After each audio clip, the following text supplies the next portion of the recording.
Hey, good morning and welcome to Breakthrough Walls. I'm Ken Walls and I'm your host. And ladies and gentlemen, I implore you to stop everything you're doing and share this out.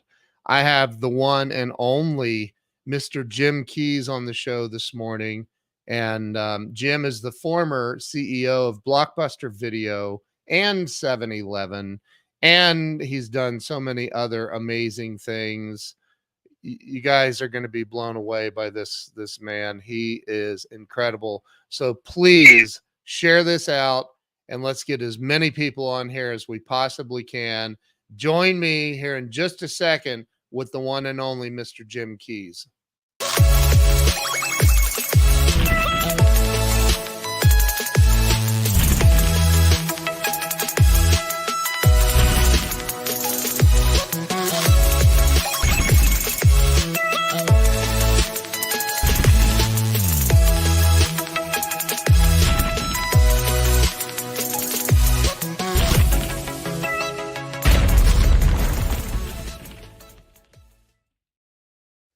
All right, we're back. Let me bring Jim on.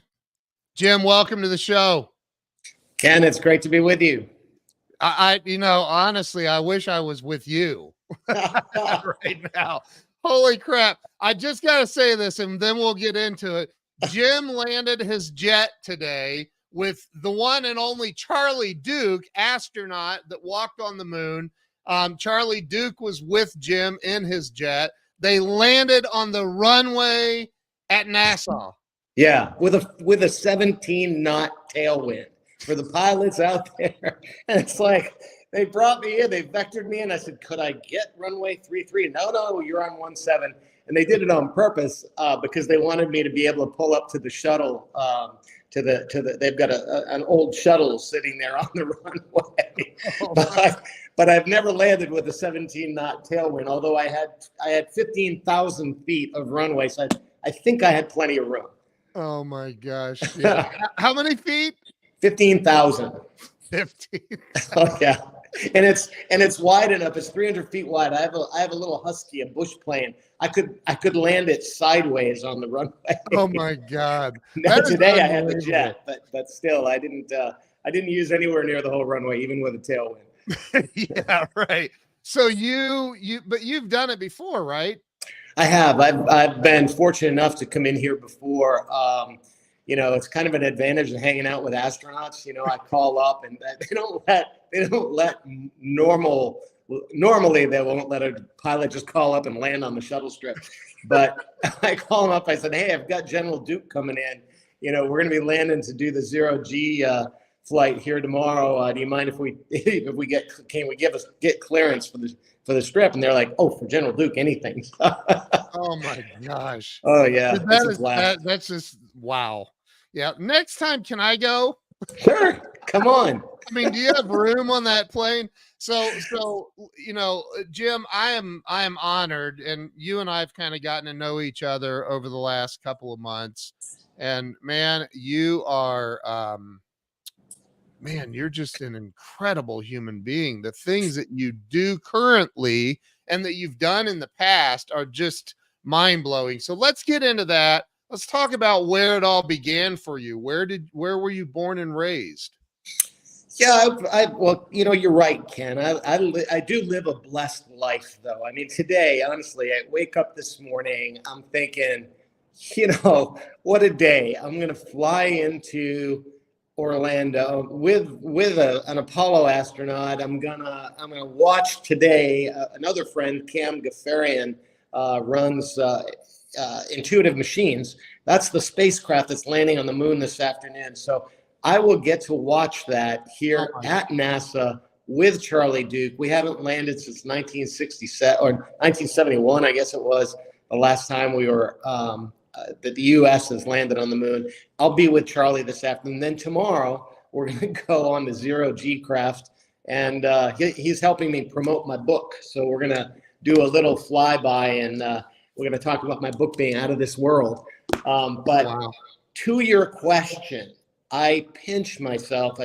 Honestly, I do say a prayer of thanks because of the life I live, because I literally grew up in a small 3-room shack in Massachusetts without running water. What? Or heat. Yeah.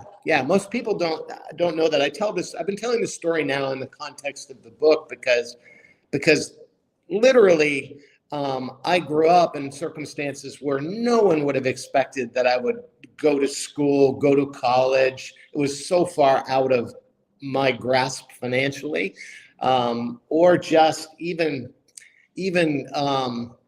socially out of touch, because I had no idea what it even meant to go to college. Wow. But yet I was able to get through school. I was ultimately able to run 2 Fortune 500 companies. I'm able to do virtually anything today that I want to do because I've learned basically that if I learn it, I can do it. Whether it's fly an airplane, run a company, I could go be a concert musician if I want. It's just a matter of time. I think about I know you have, I don't know how many planes you have, but I know you have more than one. Couple. Yeah. So, but like a lot of people would ask, why don't you just hire pilots? That is such a good question, and it's such a good setup, because the answer isn't in my book. The answer isn't education is wealth, because wealth gives you the opportunity to buy a fancy plane and sit in the back and sip, a Mai Tai while somebody else is flying, right? Right. But Ken, I have so much more freedom than the guy sitting in the back, because I don't even need a co-pilot in the aircraft that I fly. And yet I can go literally anywhere in the world. All I have to do is file a flight plan on my phone, go to my airplane, jump in it, and in 15 minutes, I can be in the air to virtually any destination worldwide. And that, versus having to have a crew, have a co-pilot, arrange the, timing and all this kind of stuff. I have the ultimate freedom. Right. To me, that's so much more important than just wealth. Wealth's wonderful, but freedom is what it's really all about. You're like, hey, I got to leave in 15 minutes. And the pilots are like, I haven't had a shower yet. Oh yeah. Or geez, I just had a drink, Right. Even worse. Right. Yeah. So Yeah. That's what a great answer. I actually, I would have not thought of that answer. So that's impressive. So, Well, but Ken, it's an example. It's just one example of so many that, we get on this hamster trail and we think it's about money, because it feels like it's about money. The more money I have, the more I can do. Yes, but the more knowledge you have, really, the more you can do. Knowledge is so much more powerful than money alone. And yes, knowledge can lead to money, but it's really the freedom that comes from what you know more than what you have that really makes all the difference in the world. Totally agree with that, man. Totally agree with that. So go back to you. You grow up in you said a 3-room or 3-bedroom? 3-room, yeah, little shack. My dad built it. Serious? My dad and my grandfather built a house. They intended to build a bigger house. We had a cellar actually dug out. They intended to put in plumbing, couldn't afford it, didn't get around to it. So we literally had a pump outside. My grandmother's house was on the same piece of land down the street a bit, and then our house, which was basically a living room, a small living room, a small bedroom, and a small kitchen area. And that was it. I think the whole thing, I'm guessing maybe 1,500 square feet. And that throws 6 kids in that, and a mom and a dad. And 6 kids? 3 brothers, 2 sisters. Yeah, there were 6 of us. Okay. It was a little crazy. So, okay, that's unbelievable to me. So you go through school, you graduate high school, and then, like every other wealthy kid in America, I'm kidding, but your mom and dad paid for your college? Oh yeah, silver spoon. They lived in a shack, but they did everything for me. No. No, Silver spoon. no, it was quite the opposite. I had a, it wasn't silver. I think our cutlery maybe came from the grocery store or something. I used to have a thing. I know my encyclopedias did. I think that the silverware came with a bag of groceries. You get a fork, knife, and a spoon or Oh something. my God. Our Wow. cups and our plates came from there. But anyway, Jeez. yeah, but look, it was even worse than it sounds on the surface. My mom had enough of that. We literally had an outhouse, and you want to hear a fun story? My brother still reminds me today. I had a little tricycle and I was riding it in this little cramped space. Well, we had an indoor facility because it was an outhouse, but in the wintertime in Massachusetts, that got a little rough walking, a couple hundred yards to the outhouse. So we had an indoor thing. Well, apparently I hit it one day with my tricycle and I knocked it all over the floor. And my brother had to clean it up before a date. He wasn't very happy about that. But to make a long story short, my Wow. mom ended up leaving, and she had enough of that lifestyle. I was 5 years old. She's like, I'm out. She went to upscale to the trailer park. Um, you Oh know, my God. seriously. Hey, they had running water there. And There no, are it sounds. levels. There are levels to this trailer park, right? Oh yeah, no, hey, it was fancy. It was a single wide though. She couldn't afford a double wide, but yeah. And it was to their credit, my parents gave me the choice. And 5 years old, they said, "Where do you want to go, with mom or dad?" And I was like, the trailer park. I think I'll stay here. And so, because we had a big yard and we lived out in Yeah. the country. So anyway, I stayed with my dad, and it turned out to be a blessing because we don't know what the future holds, but Right. a little boy and his father are pretty important. It's a pretty important bond. My dad took me camping. We went fishing all the time. I had a real privilege growing up with a kind of a one-to-one relationship. My brothers and sisters were much older, so they were, either one brother ran away from home, another, off to the military, and another off to work and got married. So I had a very exclusive period of time with my dad, and then he passed. So had I not made that choice, I would have missed a window of opportunity to grow up with an amazing father, who really taught me so much, even though he didn't know how to succeed. He worked in a factory, he worked really, really hard, but he knew he didn't want that life for me. And he encouraged me to study. He didn't know how, but he knew the answer was in books and in knowledge. And he used to say, look, that's one thing they can't take from you. They can take your house, they can take your car, they take your money, but they'll never be able to take your knowledge. So get as much as you can. And it's free. That, wow. And you probably, I'm going to go out on a limb here. At 5 years old, I'm thinking you didn't realize you were poor. Oh, not a clue. No, I thought I was rich. I thought I was rich because the kids in the rich part of town, Right. there's a little town called Grafton, Mass. And the south side of town was where kind of, people that didn't have quite so much money. The north side of town is where all the people owned the factories and all that stuff. They lived on the other side of town. Yes. And so maybe I have it backwards, North Street and South Street. But anyway, the kids on the good side of the fancy side of town wanted to come and play in my yard because we had junk cars, because my dad would strip cars and take the spare cast iron and parts and take them to the junkyard and sell them for scrap metal in his spare time to make some extra cash, during weekends. So we had all these junkyard cars in the yard. It was like a little mini junkyard. Well, my buddies used to love to come over because we'd sit in the cars, and man, a kid has a great imagination. Yeah. We'd be like turning them into airplanes, and we'd be formation God. flying in two junk cars. We had a blast. Even though they had all the fancy toys, we had more fun. And you know what it was, Ken? I had freedom.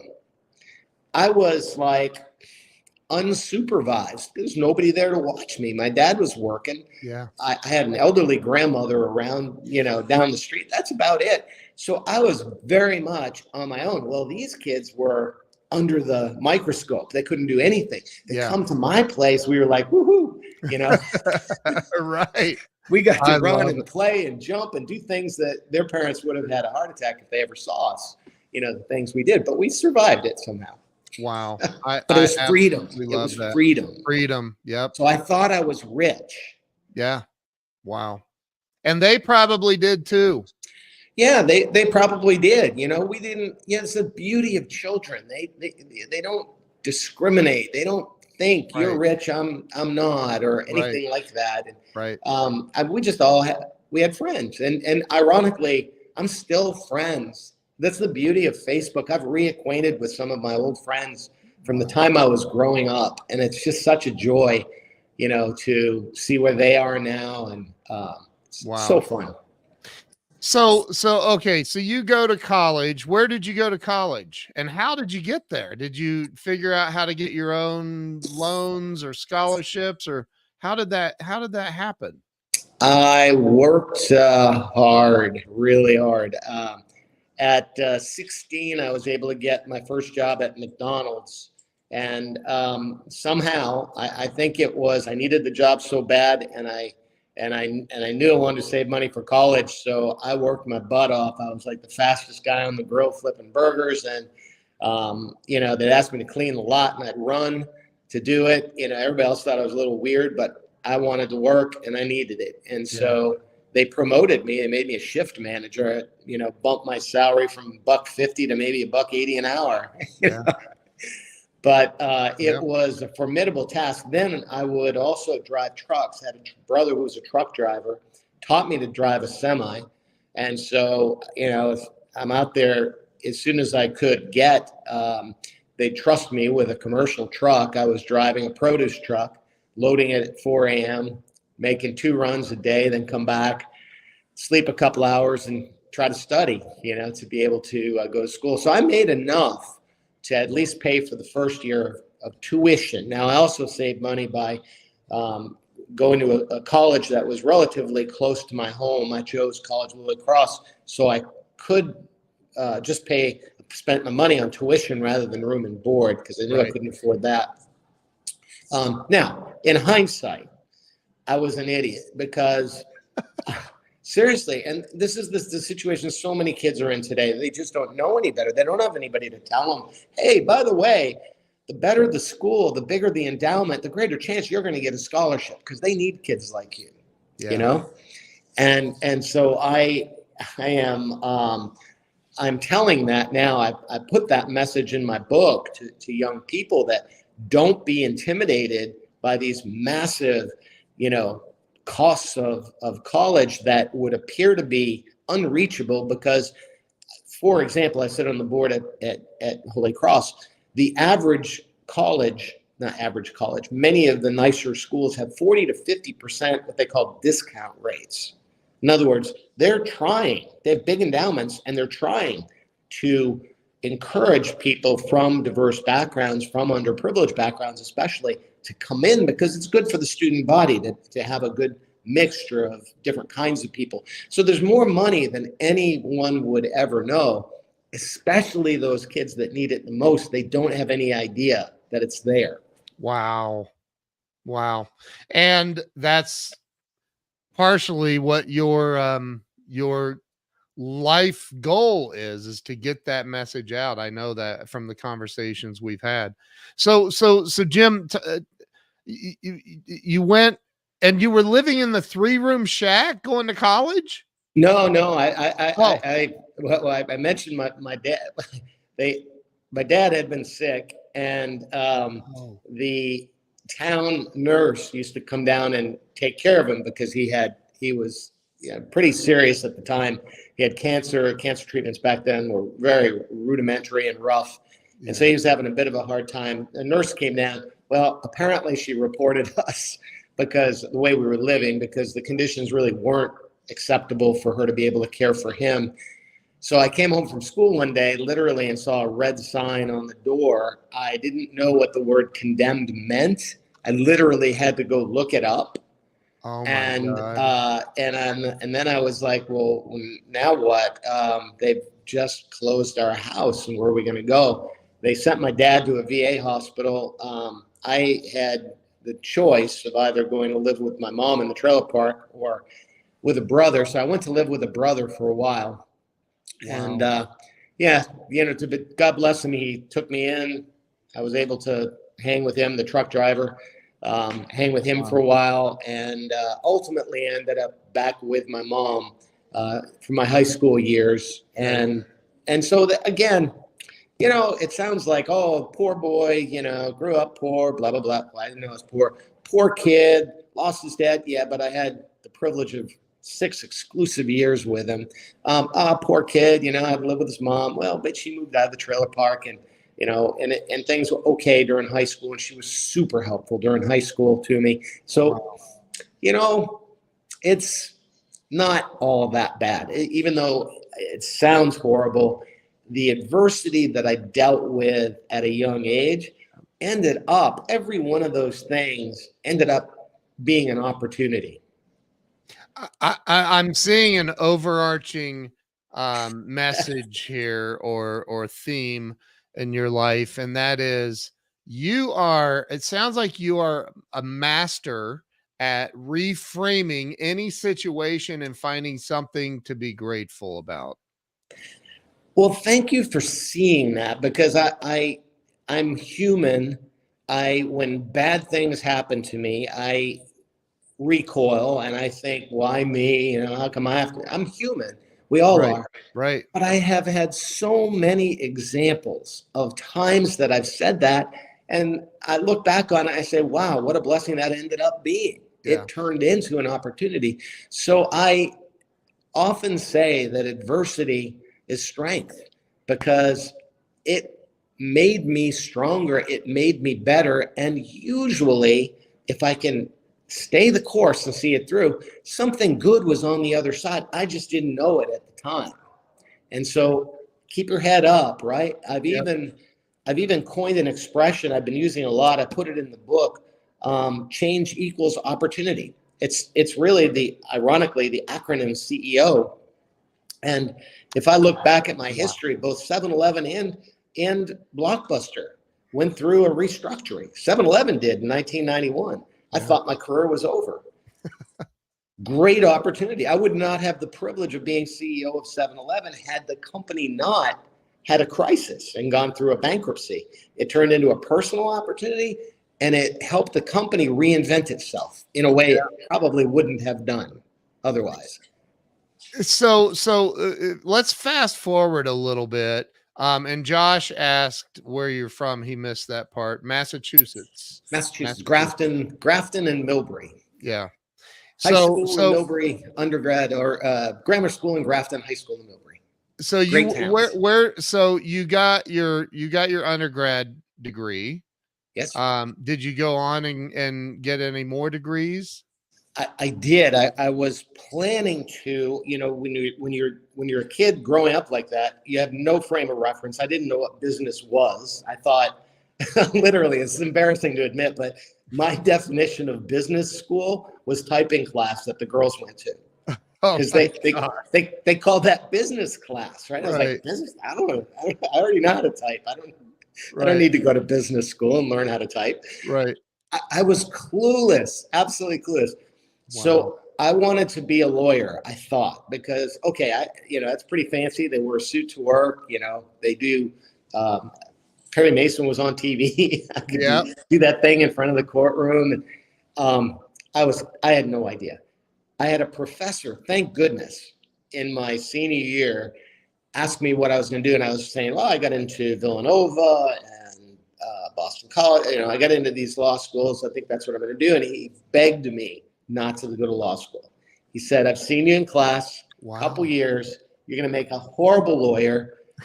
You're way too ADD for contracts. And he said, Columbia has a new program called the JD MBA. They had just announced it, and it was a 4-year legal degree and business MBA. He said, please do me a favor. Promise me you'll at least entertain that. And I did. I applied. A, I didn't think I ever would get into an Ivy League. B, I didn't think I could ever afford to go to an Ivy League. by some miracle, they let me in. The business school let me in first. The law school waitlisted me. So I started it in reverse in the business school. Never looked back. Wow. From a 3-room shack to Columbia. Yeah. Yeah. And, one of my Wow. favorite stories, I was graduating. Ken, I told you I've been blessed my whole life with Yeah. wonderful mentors, things that happen to me. I mean, look what I just did this morning, right?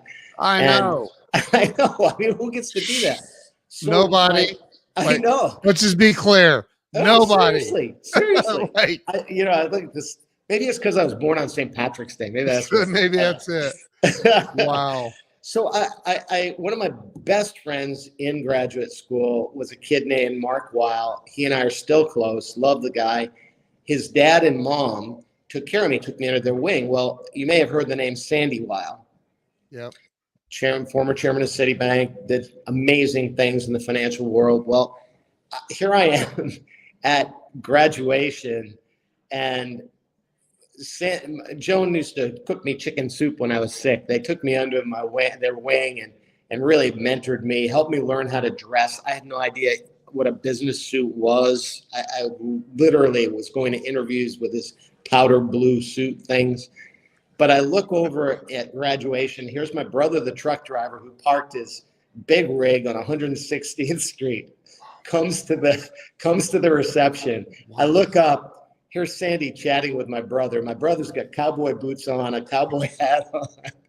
He's got a leisure suit on, I think. Sandy's in a business suit, looking like, an investment banker. Yeah. And I said, I went over after. I said, Sandy, what in the world were you talking about with my brother?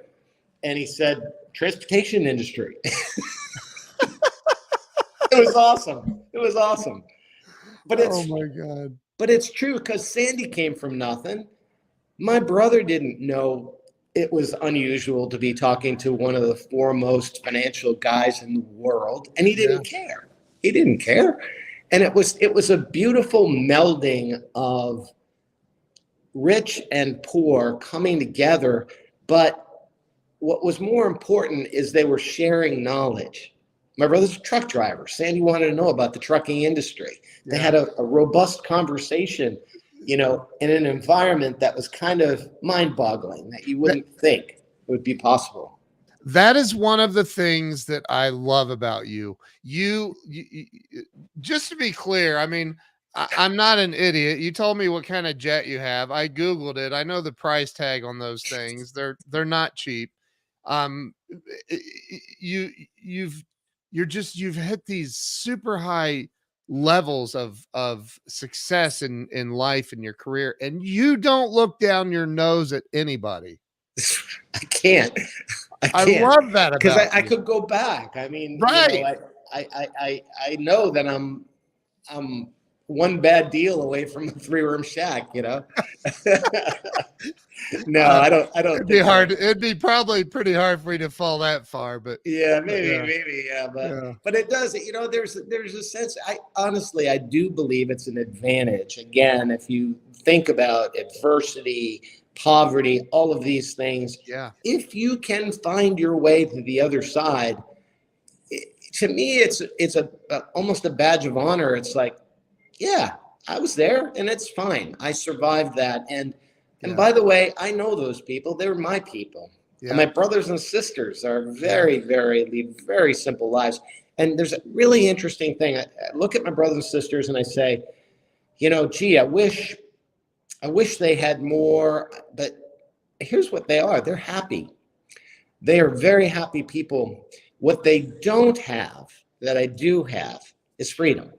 Yeah. I can do anything I want. I can go anywhere in the world I want. I don't worry about bills. I don't worry about normal people things. Right. And they don't have the freedom to do that. And that's the only difference. They're perfectly happy.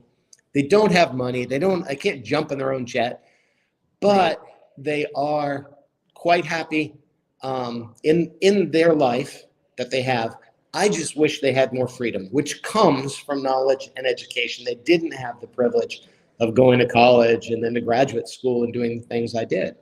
Well, but I agree it comes from that, but it also, I'm going to say yes, and I think you'll agree, because there's a lot of extremely educated morons that don't have freedom, and I'm talking PhDs that don't have freedom, and so it does come from that. But you also, at some point, you talked about when you worked at McDonald's at 16. That's a huge leap to go from the burger flipper at McDonald's to the CEO of Blockbuster Video or 7-Eleven. So there's a lot of massive action that you took in there as well.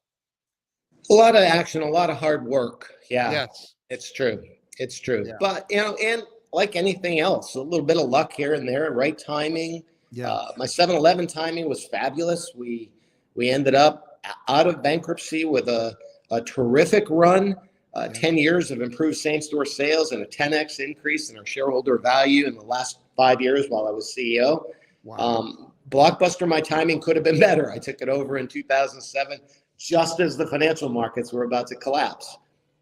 But it happened. Let's go there. First off, there's so much, and I'm sure everybody watching, there is so much nostalgia around for me for the name Block. I think I probably owe about $7 million in late fees still. I'm kidding. You're absolved. Yes. Today. Thank you.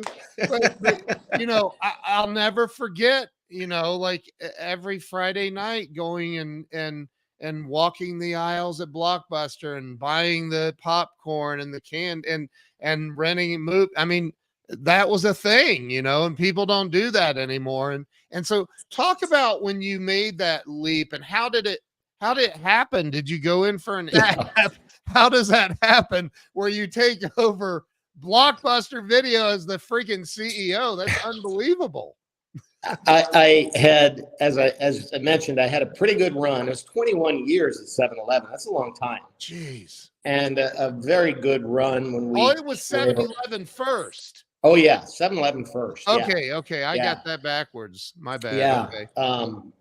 And a lot. I mean, literally sat in every chair at 7-Eleven, from running the gasoline division to strategic planning to chief financial officer, chief operating officer, ultimately CEO. Sat in virtually every job.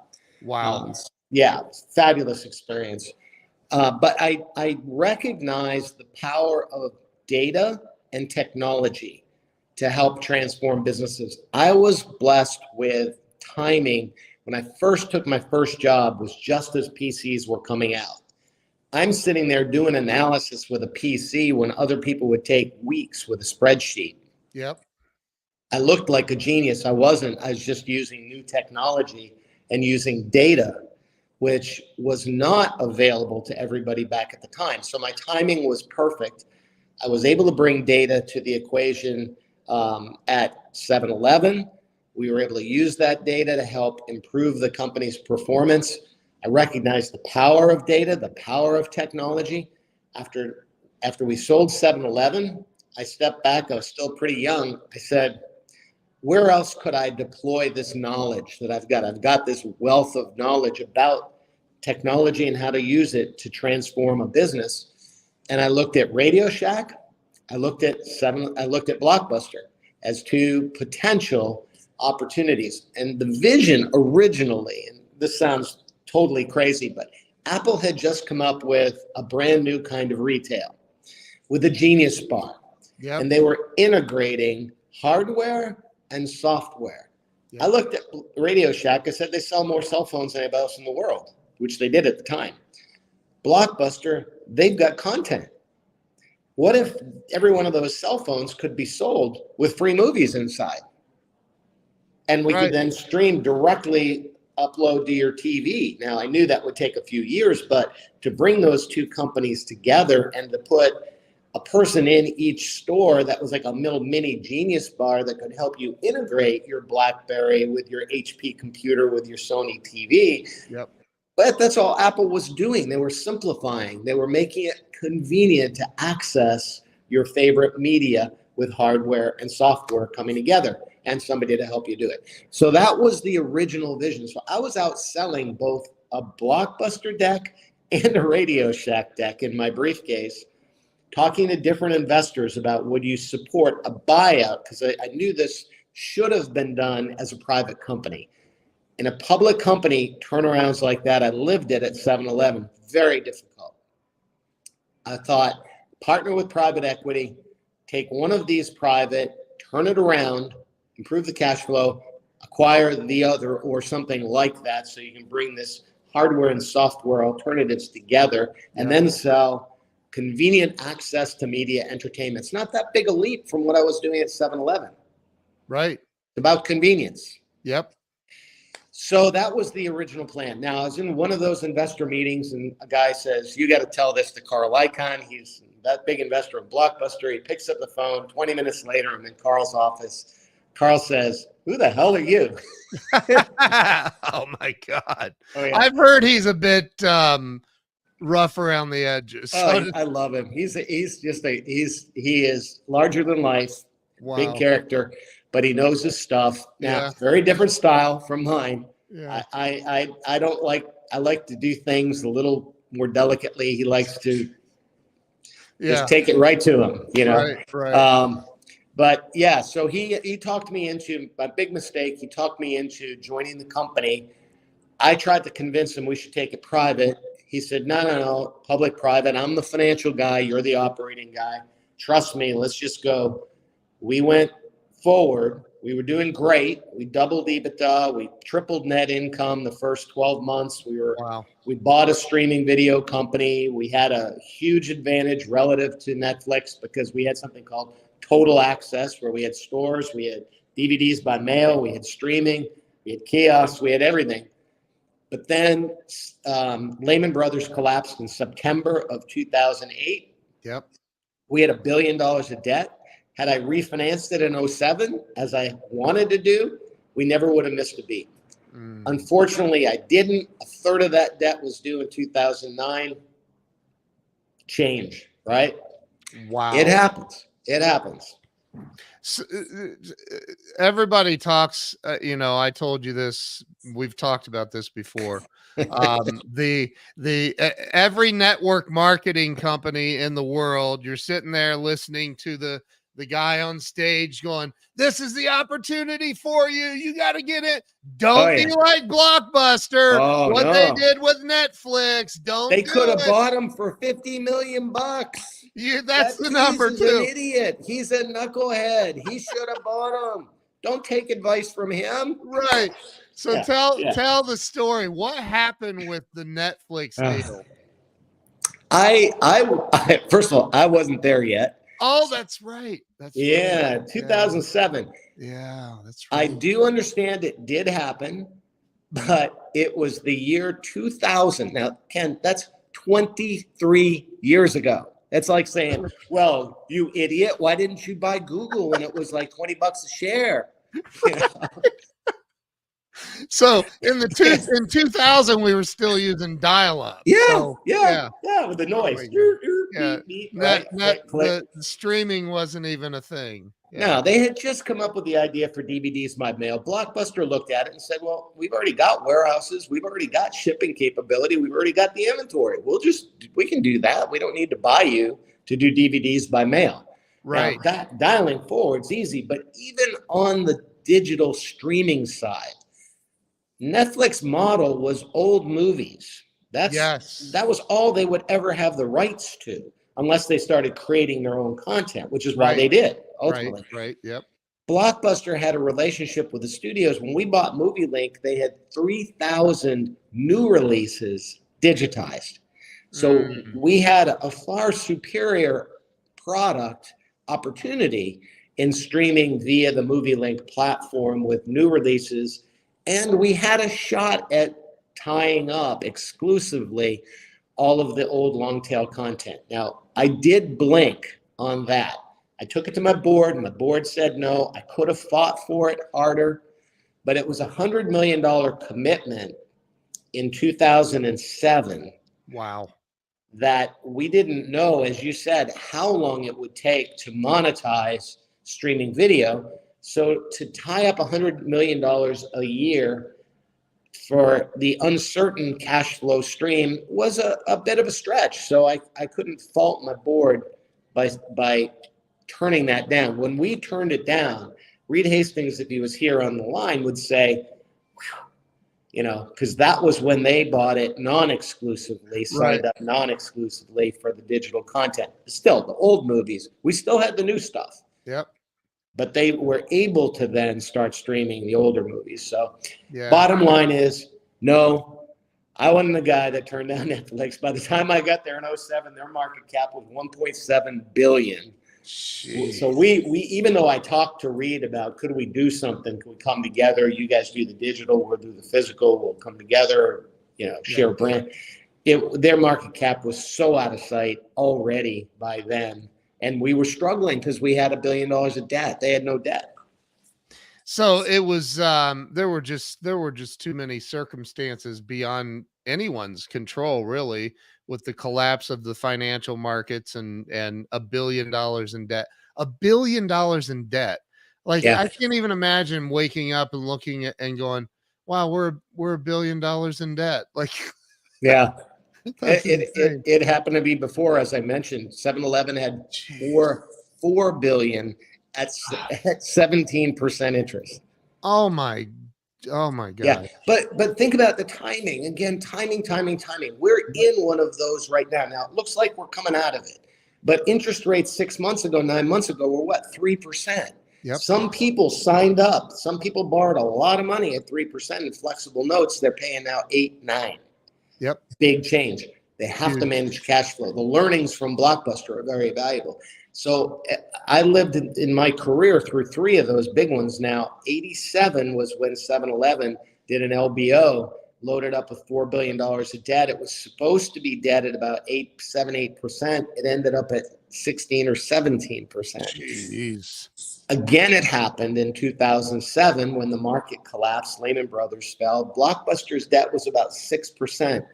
I was able to refinance part of that $1 billion, a couple $100 million of it at 12. So the challenges of managing cash flow through turbulent times is a very important lesson there. People shouldn't just gloss over the Blockbuster story.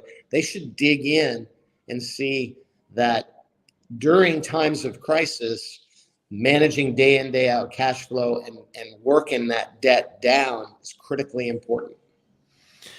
At 17% interest, that's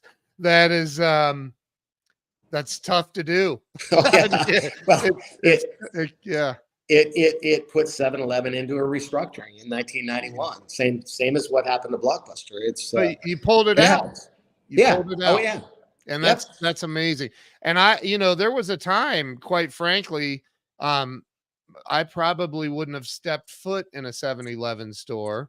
And now here on Preston Road where I live in North Dallas, there's a 7-Eleven every 3 miles, and they're gorgeous. They're getting beautiful. better. Yeah, they've got some work to do. There's still some legacy stores out there that need some dusting up, but they're getting better. And I encourage you to take a look at the stores in Asia.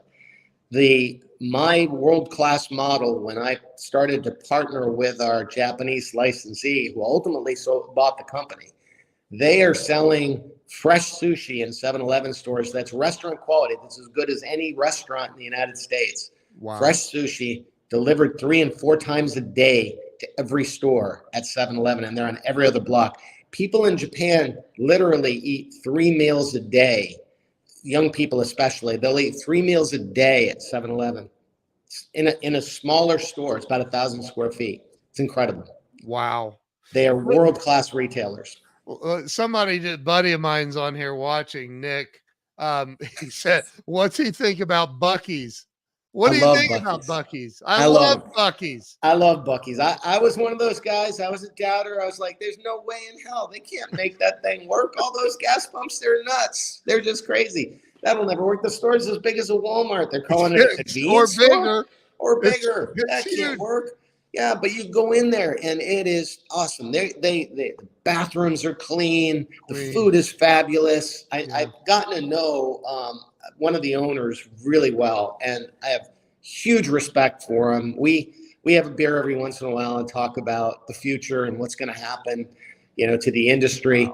But I think they've nailed it because they're on these interstate properties. Even when EVs come, they're going to need a place to stop on the interstate. Inner city, maybe, recharging. I don't know. I don't know what will happen to gas locations inside the city. I had a Tesla for a while. I never used a charger. But if you're going to go to grandma's house, Buc-ee's is going to be a perfect place for people to stop on the way, do a quick charge, grab some of their fabulous beef jerky. And I mean, it's fun. Texans probably hate me for this statement, but I think Buc-ee's has the best barbecue brisket in the state. And I've eaten a lot of barbecue since I moved here. They're good. Well, the owners are Texans. They weren't going to put out bad barbecue. I mean, those guys are serious about their food. They love it. Yeah. They are. Yeah. So Jim, you've done all of these amazing things. You have all these accolades. You've now written a book, and I know you have a copy of it there. I need to get a copy of that book. But let's talk about here, hold that up so everybody can see it. Education is Freedom. And it comes out in 5 days? Yeah, February 27th. Yeah, available now online pre-order. And they're selling pretty good. So I do recommend people get in line and get an order placed for it because thankfully, in fact, I just saw we were number 3 on Amazon's bestseller list for the category democracy. I don't know how I got in that category, but wow. Education is Freedom. The future is in your hands by James W. Keyes. So Jim, talk about, number one, why I didn't go to college, but I think I told you, I remember being 21 years old, and I got into sales and I realized I was a complete moron, didn't know my ass from a hole in the ground. And I'm like, okay, I got to find the answers. I think they're in books. And I heard Brian Tracy talk about that. And so I just started reading and you can see behind me, those are real. And I've read them all. And I'm obsessed with reading. So talk about, number one, why did you write this book? And what's your goal with this whole thing? My goal is very simple. I believe so strongly in the opportunity for anyone out there, since I was a living example of one of those kids that would have just given up and said, it's not college, not for me. I can't ever make anything of myself. That's what people told me. I had a guidance counselor tell me I shouldn't even think about going to college. Wow. And, so my message to everybody is learn, don't stop learning. Even if you do go to college, it's a license to learn. What you discovered, Ken, is read. Warren Buffett reads like 9 books a week or something like that. And there's a common theme with successful people, whether they went to college or not, their ability to continue to learn throughout their life helps them differentiate themselves. Yep. Now, I do want to, speak to this, and what another really important message here, you took the future in your own hands. Yes. You said, I've got this. I'm going to learn. I'm going to do this. Yeah. And you took it in your own hands. There is no excuse today. You found your knowledge in those books. But today, there's more right here than I ever had access to growing up with a set of borrowed encyclopedias. Same. There's unlimited, right? Unlimited opportunity for people to learn. So the future is in your hands. Even if your school system is broken, if you can't afford college, if you can't afford, or you think you can't afford college, if you don't think you can succeed, that's nonsense, because the power is right there to be able to learn. But let me talk about this question of college, because I'm so glad you're an example. You're an outlier. You're like a Michael Jordan. There's a lot of people that say, I'm going to go be a professional basketball player. Right. And they're not Michael Jordan. So they weren't successful, or they weren't even good enough to get into the NBA. And then when they put all their chips in that bucket, what do they have without an education? What we're in now is a bubble. We're in a little bubble. And it's a dangerous bubble because you can make a lot of money. I fly an airplane. There's a huge shortage of pilots. You can go out and make $100,000 being a pilot. Yep. But I've got to tell you, even though I love flying, but I would not want to do it as a career because it gets to be very routine after Yep. a while. And I would rather encourage someone, get a degree. You want to go fly for the airlines, fine, but get the degree first. Then, if you get bored with the airlines at some point, you have something to fall back on. You can go work for the airline. Maybe you could, in a different capacity, maybe you could buy a couple of airplanes and start up your own charter operation. Yep. But the opportunity is really what's there. So I'm going to give you really quickly 3 reasons to go to school for those people out there listening who say it's not important. There is a narrative now that says it's not important. Here's the 3 reasons. Number 1, there is today, even though technology, and I'm a big believer in technology, there's no measurement system today for knowledge that can replace the criteria of a college degree or graduate school degree. It will happen 10 years, 20 years, 30 years down the road that there'll be some way to measure how much someone knows. But today, if you're going to apply for a job, you're going to apply for a loan for your business. Yep. At some point, somebody's going to say, where'd you go to school? Yep. And until that changes, that degree is going to be more important. The second reason is that the school is going to force you something you probably did naturally, worked with other people, collaborated with other people. School kind of is that environment where you're forced into a world where people don't look like you, act like you, and you learn to collaborate, you learn to work with others. It's a very important element, and you have a breadth of learning that most of us don't have the discipline. I would never study philosophy on my own. It's just Right. kidding me. But Right. having been in school, I'm so glad I did because there's a richness to that learning that's helpful. Third thing, is it affordable? In today's dollars, my degree would have been $50,000 a year. I was making $1.25, $1.50 an hour. Yeah, it was intimidating then, it's intimidating now. But here's how no one is looking at it today. Even if it's $80,000 a year to go to Harvard, there's no business investment that you would ever make where you make the cash down today investment based on today's earnings stream.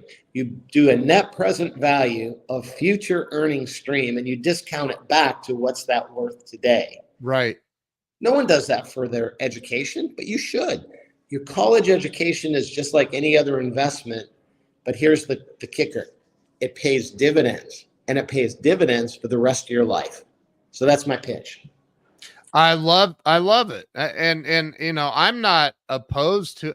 I think that if somebody's going to college, and you correct me if you feel different. I'm open to conversation, but I think that if they're just going to go, get a business degree to then go clock in and clock out and do, I don't know that I don't understand that mindset, quite frankly. Like, Yeah. going to work for the man or whatever. I just don't understand that. It Well, doesn't, that's because you're an entrepreneur. right. Right? You Right. couldn't do that. Right. You would like, shoot me. I can't go do that. I'm Clock a in, clock horrible out. employee. You would have Yeah. fired me. You would have fired me. No. Like, get out of here. Yeah, but Yeah. it's there's no one size fits all for everyone. The key, as you demonstrated, you don't just say, I'm going to go be an entrepreneur. You Right. learn. You Yes. learn. Because You have to. everything you do, whether you're going to be an entrepreneur, whether you're going to be a professional golfer. I was at the Masters one day at night having a beer, and out comes Tiger on a Saturday night, and he was at the range. Yep. That's the kind of commitment to continued learning Yep. that makes you a champion. And Amen. it's the same if you're an entrepreneur or even if you're a student. It's that commitment, not just to put in the time, but to actually be serious about learning your craft. I've interviewed 550 some odd celebrities and entrepreneurs and CEOs. And I think, and I have a lot of viewers, and I sometimes I go, why do people watch my show? And I think that the one thing that we all are looking for is, hope. I really think that we're looking for hope. And so my question for you would be, what do you think is, because you've mentioned freedom. Your book title has freedom in it, right? And so what is it that's stopping people in life from having it all? And I'm talking about, look, I've been homeless and broke as an adult, and I've been wealthy, and wealthy is way better. Now, I've not been wealthy enough to buy a jet yet, but I'm working on it. But like, what do you think stops people, the masses, from experiencing all of it? The freedom, the financial, the joy, the happiness. I see, like, I posted a video that you sent me of you and Charlie Duke earlier on the tarmac there at Nassau, and I'm like, the happiness and joy that's in your face and in his face and in your voice and everything. What is it that's stopping people from having it all, Jim? I got it right here. I got it in the book. I was turning to the page as you were asking me, because I truly believe that there is a solution. But what stops people, I don't know if you can read this, but is, I've got right at the top of the page. Fear, anger. Fear. So here's what happens. Okay. And you see it everywhere in society today. Fear is the lowest common denominator. Politicians use it. Marketers use it. They're going to come get you. They're going to take something from you. Yep. They're going to hurt you. The bad guys are coming. It's fear, and it works. It's human nature. Our caveman instinct to fight or flight is still there, and it gets lit up. Now, that fear is the single biggest obstacle to an individual's success, because we start scaring ourselves. Well, you're not really smart enough anyway. Imposter syndrome. You're not good enough for that. They're going to find out you're a fraud. Blah blah blah. Fear. So what happens when you're afraid? When you're afraid, when you're a kid at night and it's dark, you turn on the light, or mom comes in, turns on the light, and then you realize there's no monster under the bed. Right. I know it sounds crazy simple, but that's all fear is. So what's the antidote to fear? Light. When you're a kid, what's the antidote to fear beyond just turning on the light? Well, the light represents knowledge. So if you can replace fear and ignorance, which then my favorite line from Star Wars is Yoda says, ignorance leads to fear, fear leads to anger, anger leads to violence. He's actually quoting an ancient Greek philosopher when he says that. But if you can replace ignorance with knowledge, then you replace fear with hope or understanding. You replace anger with happiness, positivity, and you replace violence with peace. And honestly, Ken, I know it sounds trite, but that's what education is. Freedom. That's what I'm trying to communicate in this book. Folks, we got to stop being afraid. We're afraid of everything. And the answer to fear is knowledge, critical thinking, curiosity. Ask why. Don't just take at face value what people are telling you. There's really nothing, as FDR said in his inauguration speech, famously, the only thing we have to fear is fear itself. Yeah. So true, man. It's so true. I'm going to put your website up as a scrolling ticker here at the bottom. I really want everybody watching to go to your website, and you can click on a link right there. It takes you to Amazon. Is that correct? Yeah, Amazon. It's also available at Target and Walmart and other places, but Amazon is the easiest to link to. I've got a link right on my at J Keys author. Oh, okay. Well, jameswkeys.com is that works too. That'll go to and the website. All of your social media is at the bottom. So, and if you guys aren't watching Jim on TikTok, dude, you're killing it, man. I love it. It's fun. I found the secret. I've hired a 22-year-old, and she's a genius. She's just like, I went from zero TikTok. I had none, like maybe 5. 2 or 3 months ago. Yeah, 2 or 3 months ago. I know. I remember 10, the 12,000 conversation. now. Yeah. I got one video that I've got 26 million views on. That's just unbelievable. Yeah, it's a whole new world for me, but I'm having fun with it. Jim, you are a gentleman and a scholar, and I mean, I could talk to you all day. I know you've got some NASA things to do. I'm gonna go watch a moon landing. I know, it's incredible, man. That's just incredible. Hopefully, you're allowed to video some of that. Oh yeah, that would be. Oh my gosh, I can't wait to see what else is coming. You and I are doing an Amazon Live next week over on Amazon. Yeah, launch day. I'm excited on your launch day. That's right. I'm excited for that, and excited that Mark Victor Hansen. Thank you, Mark and Crystal, for introducing Jim and I. And Jim, thank you, man. You're soup for the soul. Mark's a great guy. He is unbelievable, and he knows everybody. He does. I thought I knew know. everybody. He knows everybody. He does. Pretty amazing. Yeah, and hopefully there's some Grant Cardone, if you're watching, you need to get Jim over and interview him, man. This guy's incredible. So, Jim, thank you. I'm going to end the live stream, but if you'll hang on for me real quick. Everybody make sure you go to jameswkeys.com, get a copy of this book. It's going to change your life, change the trajectory. If you're on a bad trajectory, if you're on a good trajectory, it's just going to help you continue to climb and go up. So, Jim, thank you so much for coming on today, man. I really, really appreciate it. Thanks, Ken. I wish everybody good luck and relentless positivity. Amen. Thanks. You, Jim.